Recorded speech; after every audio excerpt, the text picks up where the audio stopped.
background to the story of Peter and the power of prayer.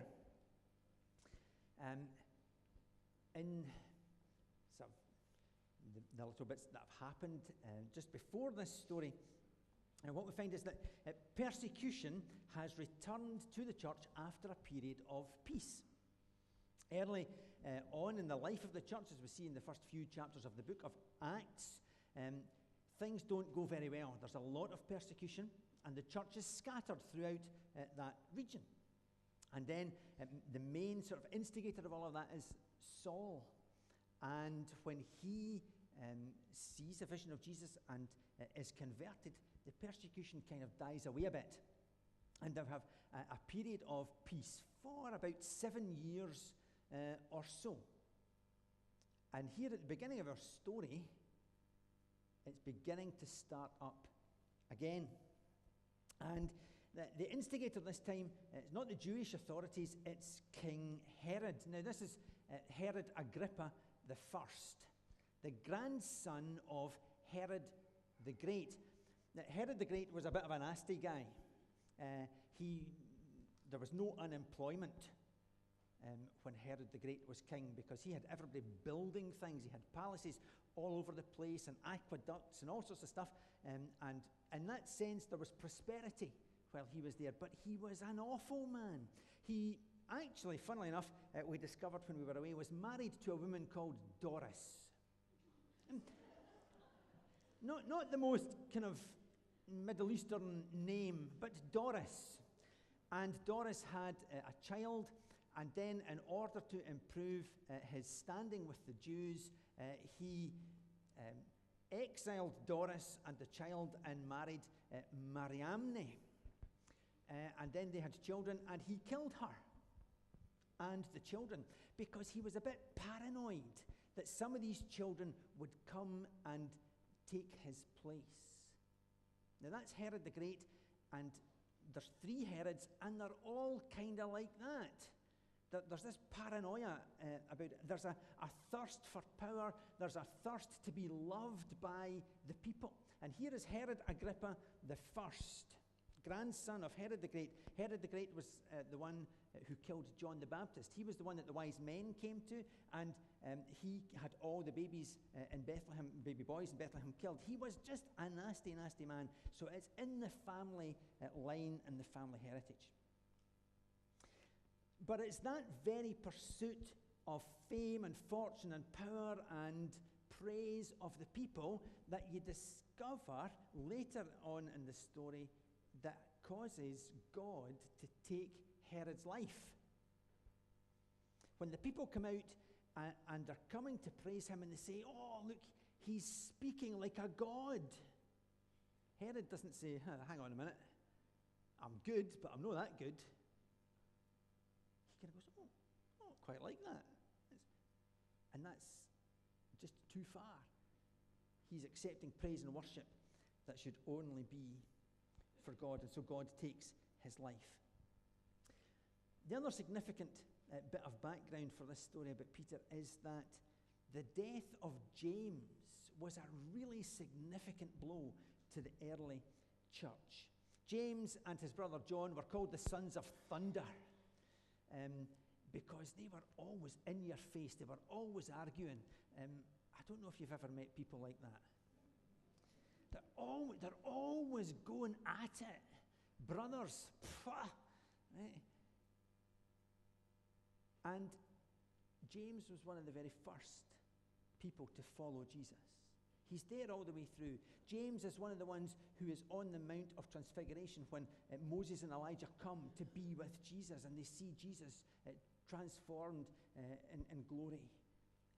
He's one of the ones who's there. So he's one of the ones who's been through it all. He's seen it. He's heard the stories. He knows what he's talking about. He's one of the elder statesmen, if you like.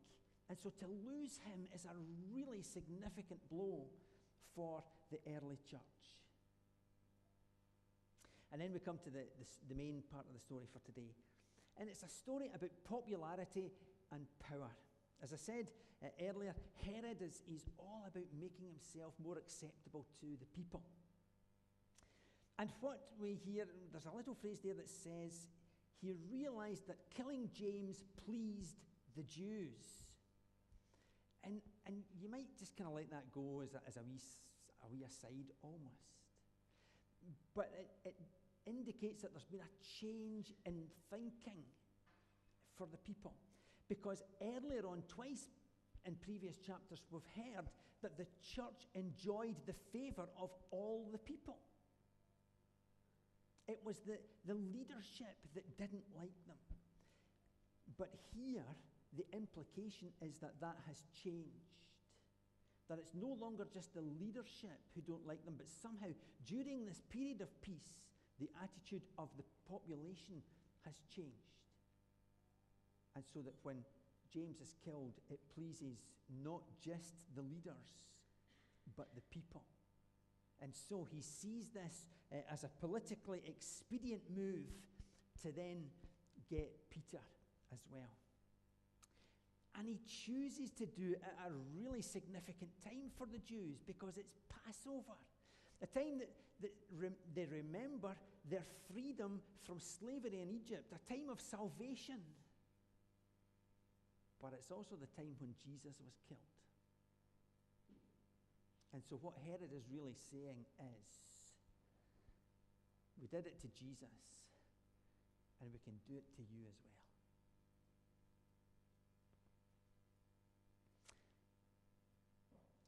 But Herod's not a dafty. Because what we see is that Peter is not just thrown in jail. He's thrown in jail, and there seems to be an inordinate amount of guards. Because he's in jail, and he's chained to 2 guards, and there are 2 guards at the door. And it seems to be that they were working shifts. Now, Peter's a fisherman. We were in Istanbul the night before, and we were walking across the bridge, and there were thousands of people fishing. Ordinary folk out fishing. Peter is an ordinary guy. He's out fishing. He's not causing any hassle. And yet, here he is. He's deemed to be such a risk and such a threat that he has to be chained on either side to guards and have extra guards at the door to keep him there. But you see, Herod's learned a lesson, because this is the 3rd time that Peter has been arrested. Granted, it's over 11 years or so. You know, he's not in and out every week. But it's the 3rd time he's been arrested. The first time he's taken before the Jewish authorities, and they say, stop telling the people about Jesus. And he said, oh, hang on a minute. God's told me to do that, so should I do what God says, or should I do what you say? Well, I'm going to do what God says, whether you like it or not. So they don't know what to do with him, so they tell him to go away. So he goes away, and he does what God says, and he preaches. And then later, in chapter 5, we discover that he's back in jail again with some of the other disciples. We don't know which ones. It doesn't tell us, but they're thrown in jail. For doing what? For telling people about Jesus. So there he is, he's in jail, and an angel comes and sets them free. There's a precedent for this story. It's happened once before. So Herod thinks, something happened, not really sure what it was, not really sure how they got out, but it's not going to happen again. So all the extra guards. But something different about this one, because it tells us that the church was praying. Church is praying for him in the jail. They're there during the night, because this was really important. They're there during the night. What would it take for us to be out during the night praying? What real trauma and tragedy and difficult situation that we faced would cause us to be up at all at night praying? Well, this was so significant and important for this group of Christians that they were up in the night praying for Peter on this night before he was to be killed. And it tells us there were many people there. It wasn't just 1 or 2. The church were out in force to pray to see God's will done. I sometimes wonder, what did they say? I mean, if it was me, would you be doing, Lord, let Peter go, get him out of jail? Or would you be going, well, Lord, if it's your will, maybe let him go, or, well, give him the grace to see it through if he's going to be killed, one way or another, I'm not really sure, What would you do? I mean, what were they saying? I wish they would give us a wee bit more detail sometimes. But I suppose the point is that then maybe it just becomes, when you're facing a situation, you go back to there and you say what they said. And that's not the point, because we are different, our circumstances are different, our faith is different, our experience is different. So we have to pray our prayers as we face life. But I do sometimes wonder what they were thinking. Because this is something actually a bit new for them. When you read through the Gospels, what you see is that we're often told that Jesus went to pray. But we're not really ever told that the disciples met together to pray. In fact, what we're told is that when Jesus needed them most in the Garden of Gethsemane, they couldn't stay awake long enough to pray. And yet here they are, Jesus dead, resurrected, Pentecost, Holy Spirit's been all these years later, they've seen all these things, and one of the things that marks out in the early church is that they met together to pray. And when they prayed, amazing things happened. And sometimes we forget that we really actually need to get together to pray. One of the evening services during Holy Week, there's a lady, and we'd been inviting people to go through next door to the 24/7 prayer room. And she said she had heard about this and wasn't really sure, and she thought she would really have to make a huge list of all the people she knew, of all the circumstances that she knew, of all the countries that she knew, so that she would have enough to pray for an hour. And she was going to bring this list to do it, until she went through and realized that actually that wasn't really what it's about. It's about being with God and spending time with God, and there were things there to help you to think and to help you to pray. And what people discovered was that an hour wasn't enough. They went in thinking, I can't do this for an hour. How is it ever going to work? And they came out thinking, I should have taken 2 hours. Then what we discovered is that Peter was sleeping. Then, what would you be doing the night before you're to be executed? Would you really be sleeping? If you think of the film with William Wallace, he was there trying to avoid taking the poison that his lady friend was trying to give him. What would you be doing on that night before you were to be executed? I don't know if I would be able to sleep. I don't even know if I would try to sleep. There's a kind of authenticity about the story, because you might think you would be up there praying and doing stuff, but you see, Peter has an incredible peace. Whatever God is going to do, whatever the circumstances, whatever's going to happen, he knows that God is with him. Jesus, in John's Gospel, chapter 14, says that he's going to leave his peace for his people. And it's a peace that the world is never going to be able to understand. They're just not going to get it. And so here's Peter actually being able to put that into practice in this really difficult circumstance. He's able to be at peace because he knows that whatever happens, God is in control. And then an angel gets involved. Peter had to be woken up, but he didn't realize that he was actually literally awake. He thought he was dreaming. He thought he was seeing a vision. And he has to be told to get dressed. And then the angel, the chains fall off. The angel opens the doors and he takes them out past the guards. That's kind of the authentic bit, because, nowadays we might say, yes, I was there praying. I was pacing as far as the chains would let me go. And I was praying and I was asking God, and God said, yes, I'm going to rescue you, and it's all wonderful. And so I put my clothes on in anticipation, and I was there, and when the angel appeared, I said, yes, I'm ready to go. That's the kind of thing that you might expect folk to say nowadays. But actually, the truth of the matter is, he had to be told put on your coat, because when you get outside, it's cold.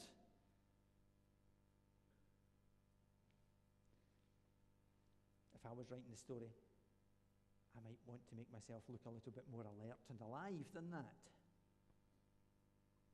But then we get the answers to prayer. It's interesting that Herod had learned from the past, and he had put these extra guards in, but the church hadn't learned. So when Peter turns up at the door, they're surprised to hear his voice. They're surprised that God has answered prayer. But they should know, because God's already got them out of jail once. They know he can do it, and yet they're not ready for it when he does it again. Isn't it ironic that the prison doors were opened, but the doors of the church were shut?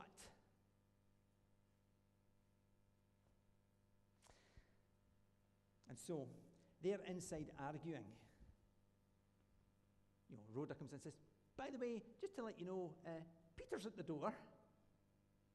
Don't be daft, woman. You can just imagine some guy, don't be daft, woman, You know he is, honestly, he's at the door. How can he be at the door? He's in jail. No, he's at the door. And they're arguing while he's at the door knocking, trying to get in. Sometimes we get so caught up in stuff that we miss the obvious. And so, there he is. And in the Bible, we see different places, and from our own experience, we realize that sometimes God intervenes in these circumstances and situations, and sometimes he doesn't. And often we don't know what it's going to be in advance. And yet we're called to pray in faith regardless. And so sometimes God works, and sometimes we don't seem to see any result or response from God, despite the fact that we have prayed and prayed and prayed and prayed about something. And so then there are different responses that as human beings we have to how God works. The first one is that some experiences result in amazing deliverance. Here, Peter's let out of jail. Sometimes we've prayed for people who have been ill and they have been healed. Sometimes people have prayed for things and they would put it down to a miraculous response from God. And so that encourages their faith. And so they're prepared to pray on for more. Sometimes some people suffer loss, even death, but as they go through the circumstance, they radiate the love of God. They show peace in the circumstance. Think about the fact that both James and Peter were doing what God had called them to do, and yet the results were so different. Some are just shattered by the trials and the difficulties that they face, that it causes them to turn away from God altogether. Sometimes we compromise to avoid pain. But there's also those who, in the face of trial and difficulty in life, turn to God, looking for forgiveness, looking for his help. And he is always there, ready and willing to respond. But whatever circumstances we face, however God chooses to work in our lives, our primary commitment is to be obedient. In the good times and in the times that are more difficult, we need to be obedient. The last lesson, I think, really is that prayer, it should be earnest. It says they were praying earnestly for him. Prayer should be earnest, not half-hearted or wishy-washy. Because it's God that we trust in. He promises to hear us. He promises to answer. Not always in the way we want, but he promises that he will work for our good. And so our prayers should be earnest because we can trust him very briefly, a story about a man called John Paton. He was a Scottish missionary to the New Hebrides Islands in the South Pacific. And he was there with his wife early on in his ministry career. And one night, the tribesmen from the local tribe surrounded their mission station. And they were intent on burning it and killing Paton and his wife. And so the two of them, understandably, began to pray. And they prayed right through the night. They were terrified, absolutely terrified, because they could hear the noise of the folk outside. They knew what they were wanting to do. And so the two of them got down and they prayed and they prayed and they asked that God would deliver them. And when daylight came, they still hadn't been attacked. And in fact, the tribesmen left. About a year later, the chief of the tribe was converted. And eventually, Paton had the opportunity to ask him what had happened and why they hadn't attacked them during that night.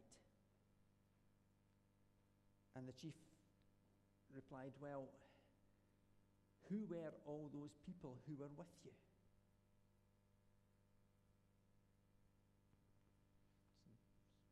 It was only me and my wife. He said, no. There were hundreds of men there. Big men in shining clothes with big swords in their hands. They were circling the mission station, and we couldn't attack.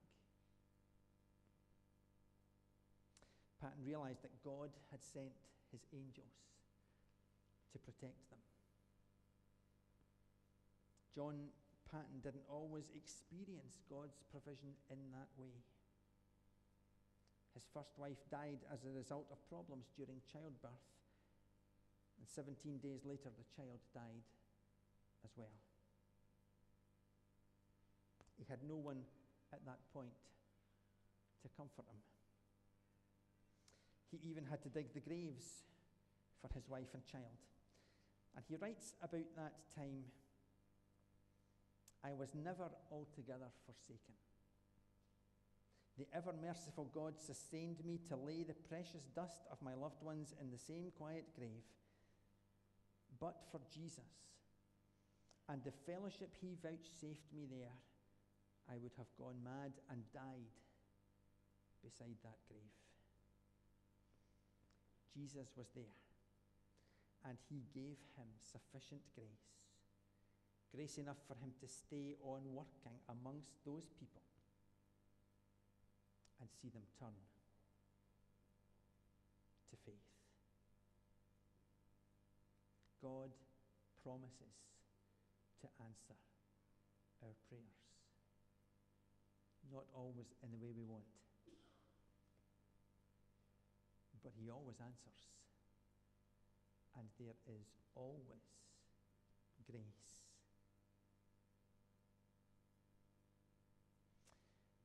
As we